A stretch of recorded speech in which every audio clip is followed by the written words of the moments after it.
Righto, Talio de Champs, and today I have something truly unique and special. This is the Wacom Cintiq Pro 27-incher. Yes, this is a 27-inch tablet, and Wolf, I gotta tell you, this thing is absolutely amazing. I got it here connected to my Mac via USB-C, and it's charging my Mac at the moment. But I mean, have a look at this.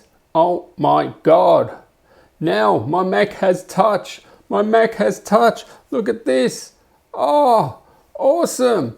Touch Mac. That's what I'm talking about. Of course, this will work with the PC as well. You got a PC? It'll work. So this thing is truly amazing, this thing. I mean, let's talk about the specs. 27-inch, up to 4K, DCI P3, 100% Adobe RGB, or it's 99 or whatever it is. It's virtually 100% of those. Certified for Pantone. So color accuracy off the charts, right? And I sort of think, why did Wacom send this out? Because, I mean, if you're going to buy a tablet, you're going to buy a Wacom, right? It's industry standard, so what other thing you're going to buy? So anyway, let's see if they live up to the reputation of being the best thing. But this is also HDR and 120 Hertz, and that's actually really important. Now this comes with a stand. I think you can buy the tablet by itself. I don't know why you'd want to do that, because with the stand you can actually lay it flat like that if you want.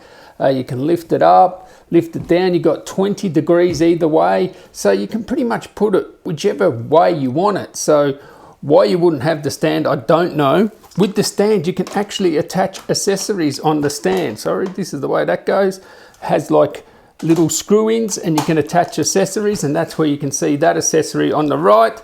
That's where the pen goes. Talking about the pen is truly amazing. Now, I review a lot of laptops, and sometimes you get pens with the laptops, right? And those pens you get on those laptops, it's seared in my brain, 4,096 pressure points. This has over 8,000 pressure points. You can customize this pen, okay? You can make the barrels bigger, customization of the buttons. You can actually put weights in it. And this thing here can support multiple pens. So you don't have to faff about with the settings of the pen and that. You just have a couple of different pens, they'll be different settings, right? Genius. Now, I'm no artist, but with 8,000 pressure level points there, I mean, that means you can just, you know, have the lightest touch to a bit heavier,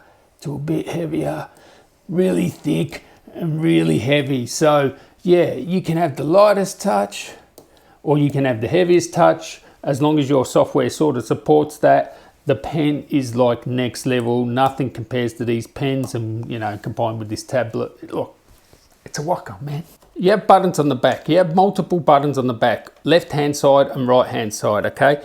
And these are programmable, so you can actually do whatever you want with these buttons, or they're already assigned to, you know, functions already, but you can change those things. And actually, you don't have to draw on this if you want. Oh, actually, what I mean by that is you can have the software on this display. So on this Mac here, I can have the software here and just use this as a tablet, and it actually draws on this screen rather than actually drawing on this screen itself. So you're just using this as a tablet and actually drawing on that. I don't know why you'd want to do that, but you can do that with, you know, one of these buttons. On the back, you have connections for mini DisplayPort, HDMI, 2 USB-Cs and a USB Type A. I've connected this via USB-C, connected to this. It's not in HDR mode, it's just in normal mode.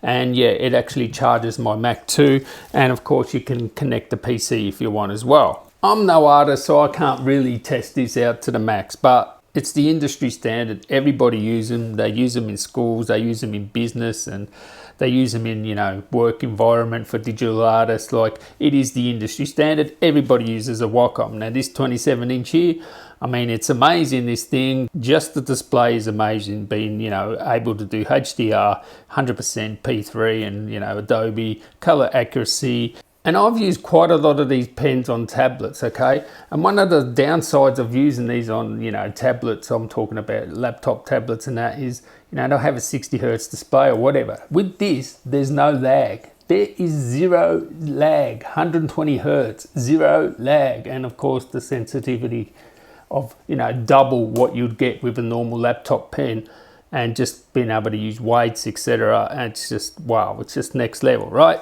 The display itself stands on its own. It's just an awesome display by itself. So it's sort of a no-brainer that you get this if you're a digital artist, okay? Which Wacom tablet you would get? Well, I mean, man, this is the Pro. It's one of the best ones you're going to get. So Yeah, if you got the money, get this. If you're a digital artist, you're definitely not going to regret that. But now, as good as this is and the industry standard it is, you're not going to buy anything else. But there's three things to me that stand out, which maybe I would want changed. Gloss screen. I'd like a gloss screen. Now, of course, this has a matte coating, and that's to control reflections, okay? And it really does control reflections really well. But I mean, if you're working in like a dark environment, maybe you're an artist at home, maybe you want the extra punch of gloss. You know, gloss always looks better than matte. But of course, if you're in a bright environment, there's a window, you're at work, yeah, all right, you would want matte. So maybe they could have an option of both. It's got a fan. You will hear the fan. I've reviewed many high-end displays, they all have fans, okay? You're not going to hear it in a work environment or at school or anything like that. In a quiet room at night, when you're alone and everything's quiet, you will hear that fan. So yeah, it would be good if the fan was quieter. And I don't know, maybe there's an engineering reason why this can't be done, but why I can only go 20 degrees each way, why I can't go in portrait. I mean, you can lie flat anyway, but I don't know. But yeah, apart from that is, I don't have to tell you, I'm not trying to convince you to buy this thing. If you're going to have the industry standard, the best tablet out there, you're going to buy a Wacom anyway. So catch you in the next one. Tally ho.